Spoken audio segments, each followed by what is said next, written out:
vient ce goût pour les animaux, pour raconter des histoires? Ah, j'ai des imageries pour raconter des histoires. Celle-ci est la plus visible, mais enfin il y a celle des vêtements, il y a celle des accessoires, parapluies, il y a celle de la mort. Ce soir pas tellement.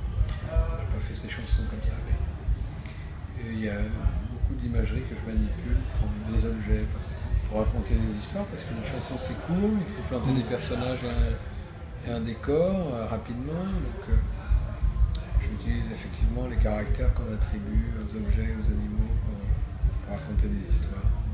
Et quelles sont justement vos sources d'inspiration pour la vie, des choses que j'entends, qui m'amusent, ou que je pense, surtout dans les conversations que je peux avoir avec les autres. Des fois, je dis des choses qui sont des débuts de chansons. Parmi tous les personnages que vous avez brossés, que vous avez évoqués dans vos chansons, à quel personnage vous ressembleriez le plus? Écoutez, je crois que j'ai un personnage qui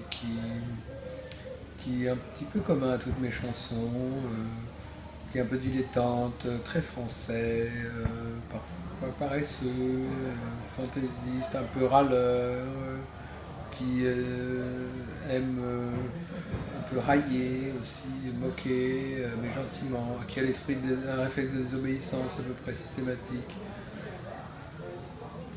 C'est ce personnage-là qui est mon double, mais que je fais parler, mais qui me ressemble énormément. Il n'y a pas un personnage comment on voudrait que je le nomme? Je sais pas. Et écoutez, des fois j'y pense, parce que je me dis qu'il faudrait lui donner un nom.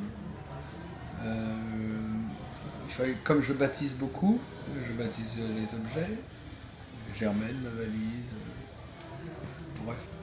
Mais donc il faudrait que je lui donne un nom et j'y ai pensé. Et là, en ce moment, je suis en train d'écrire un texte, effectivement, sur un personnage qui se plaint qu'on l'appelle toujours par son nom. Alors ce sera peut-être ça. Vous avez quelques chansons qui font un peu l'éloge de la lenteur. Oui. Est-ce que dans ce monde où tout va un peu plus vite, comment vous cultivez, est-ce que vous-même vous cultivez un peu cette caractéristique ici de prendre le temps? Le rapport au temps est toujours très personnel. Donc j'ai du mal à savoir comment je me situe par rapport aux autres, mais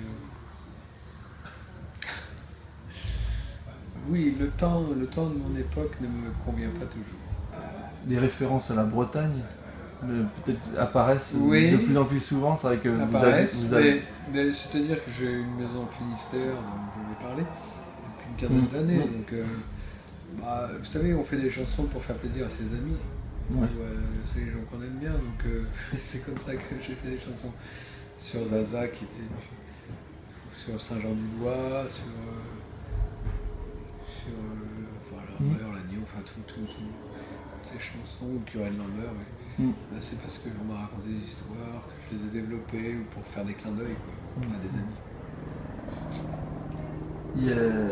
On discutait avec des fans après le concert là, et il y en a un, on a dit qu'on vous voyait, et il y en a un qui m'a demandé de vous demander si vous étiez heureux dans la vie. En général, j'essaie d'être heureux. Alors après, j'ai cet espoir et cette espérance, oui. Mais des fois ça marche pas. Qu'est-ce que vous voulez que je dise? Une vie d'artiste, c'est... des fois, on est comme tout le monde. Il y a des moments plus difficiles que d'autres. Mais enfin, moi je ne suis pas dans la complaisance. Donc je ne m'attarderai pas là sur des problèmes personnels. Vous travaillez sur de nouveaux textes? Oui, je suis en train d'enregistrer un disque. Et puis je fais aussi toujours des monologues en vers en même temps, parallèlement, parce que des fois je fais des textes qui sont manifestement pas des textes de chansons. Ça devient donc des choses que je dis comme ça sur scène, pour un peu émailler, pour épicer, les émailler, enfin venir un peu changer de forme pour raconter des histoires, parce que je pense que la chanson, il faut de temps en temps la rafraîchir un petit peu avec des textes pas chantés, c'est mon point de vue. De toute façon, j'ai toujours été dans la narration, j'ai toujours aimé raconter des histoires, que ce soit dans les chansons ou aujourd'hui sans musique. Je fais ça. Comme des contes? Des formes de contes, mais c'est pas de la prose, c'est toujours en vers. Oui. Donc, des contes en vers. En fait, c'est ça, on peut dire comme ça. Je pense que je suis quelqu'un qui, d'abord, je suis d'abord quelqu'un qui raconte avant d'être quelqu'un qui chante, je crois. Enfin, le temps m'a donné cette impression. Je ne savais pas au début, mais je pense que c'est vrai. Merci Thomas. Mais je vous en prie.